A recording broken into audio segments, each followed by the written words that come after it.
The federal Andhra Pradesh ప్రస్తుతం రాష్ట్రంలో తీవ్రంగా జరుగుతున్నటువంటి చర్చ మంత్రుల సింగపూర్ శిక్షణకు సంబంధించిన పర్యటన. సింగపూర్లో శిక్షణ తీసుకునేందుకు 9 మంది ఏపీ మంత్రులు 21వ తేదీన వెళ్ళారు.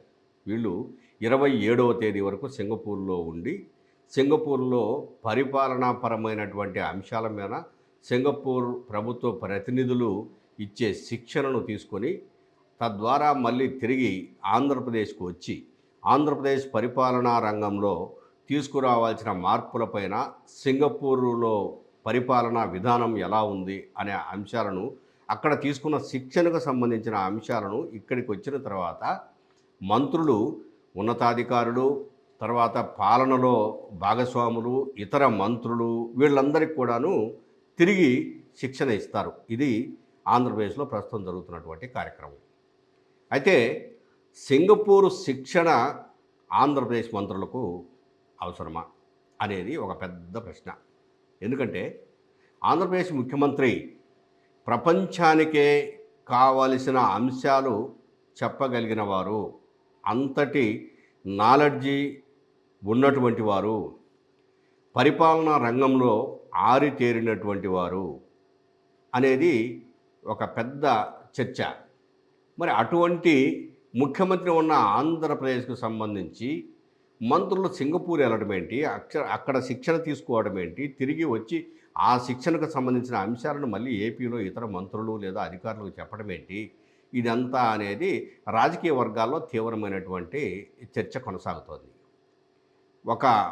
అంటే విశాఖపట్నంలో ఉన్నటువంటి రిటైర్డు ఐఏఎస్ అధికారి ఈఏఎస్ శర్మ గారు ఆయన ఏమంటారంటే ఈ శిక్షణ మీద, ఇది ఒక సిగ్గుమాలినటువంటి పని ప్రభుత్వం చేస్తున్నది. ఎంత తెలివైన వాళ్ళు, ఎంతో అనుభవం ఉన్నవాళ్ళు చాలామంది ఆంధ్రప్రదేశ్లో కూడా ఉన్నారు. కేవలము సింగపూర్ అనేది ఒక చిన్న సిటీ.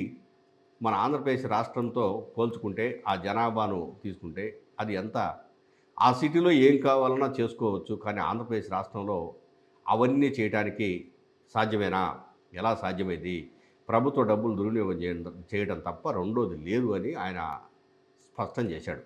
అట్లాగనే ఉభయ కమ్యూనిస్టు పార్టీలు కూడా ఈ శిక్షణా కార్యక్రమానికి డబ్బులు తగలేయడం తప్ప రెండోది లేదని చెప్పేసి కమ్యూనిస్ట్ పార్టీ, భారత కమ్యూనిస్ట్ పార్టీ రాష్ట్ర కార్యదర్శి జి ఈశ్వరయ్య, అట్లాగనే సిపిఎం రాష్ట్ర కార్యదర్శి వర్గ సభ్యులు సిహెచ్ బాబురావు తమ అభిప్రాయాలను వ్యక్తం చేశారు.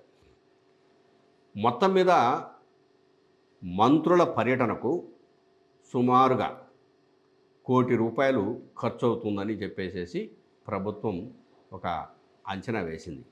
ఈ ₹1 కోటి అంటే ఒక్కొక్క మంత్రికి సుమారుగా ₹10 లక్షల ఖర్చు. ఇంత ఖర్చు ఎందుకు? ఈ డబ్బును ఇప్పటికే లోట్లో ఉన్నటువంటి ఆంధ్రప్రదేశం ఈ డబ్బును ఉపయోగించుకొని ఇతర కార్యక్రమాలు ఏవైనా చేయొచ్చు కదా అనేది ఒకటి. అలాగనే అంటే వీళ్ళు నేర్చుకునేది ప్రధానంగా అంటే ఇక్కడ ఇంకోటి కూడా మనం చెప్పుకోవాలి. ఒక అంశము, ఇద్దరు మంత్రులకు మాత్రమే దాదాపు పిహెచ్డి స్థాయి ఉంది తప్ప మిగిలిన మంత్రులు ఎవరికి పిహెచ్డి స్థాయి లేదు. ఇప్పుడు చెప్తున్నటువంటి సబ్జెక్టులు పిహెచ్డి స్థాయి వాళ్ళైతేనే అర్థం చేసుకొని మిగిలిన వాళ్లకు చెప్పగలిగే స్థాయి ఉంటుందనేది కూడా ఒక చర్చ జరుగుతోంది. ఇద్దరు మంత్రుల్లో Narayana urban development minister, Payyavula Keshav ఆయన ఫైనాన్స్ మినిస్టరు, వీళ్ళిద్దరికి తప్ప పిహెచ్డీలు మిగిలిన వాళ్లకు లేవు. మిగిలిన మంత్రులు నాలెడ్జి ఉండొచ్చు, కానీ అరకొర నాలెడ్జితో వాళ్ళు శిక్షణ ఇస్తే ఆ శిక్షణ సమాచారాన్ని ఇక్కడ తీసుకొచ్చేసేసి సమగ్రంగా చెప్పే అవకాశం అయితే లేదనేది నిర్వివాదాంశం.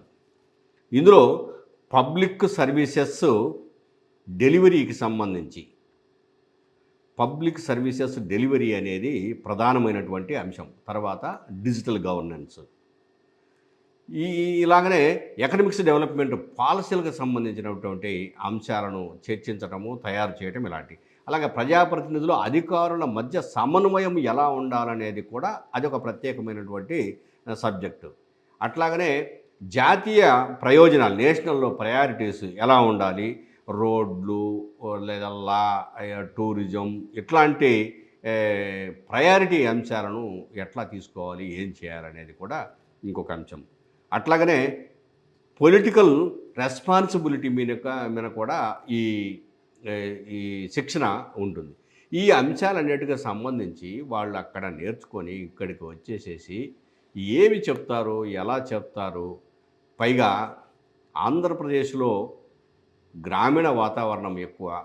గ్రామాలలో ఏమి కావాలో, ఎలా వాళ్లకు కావలసింది చెయ్యాలో పాలకులు నిర్ణయించుకోవాలి. ప్రజల నుంచి పాలకులు నేర్చుకోవాలి. కానీ లేదు, పాలకులు ఉన్నత చదువులు చదువుకున్న వాళ్ళైనందువల్ల వాళ్ళ నుంచి వాళ్ళు తెలుసుకున్నది ప్రజలకు చెప్పాలి. కానీ ఈ విధమైనటువంటి శిక్షణా కార్యక్రమాలు డబ్బులు తగలేయటానికి తప్ప రెండవ దానికి కాదు.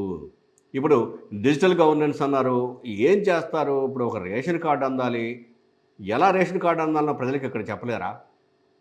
ఆల్రెడీ వాట్సాప్ గవర్నెన్స్ అని మీరు తీసుకొచ్చున్నారు. దాని గురించి వివరించలేరా?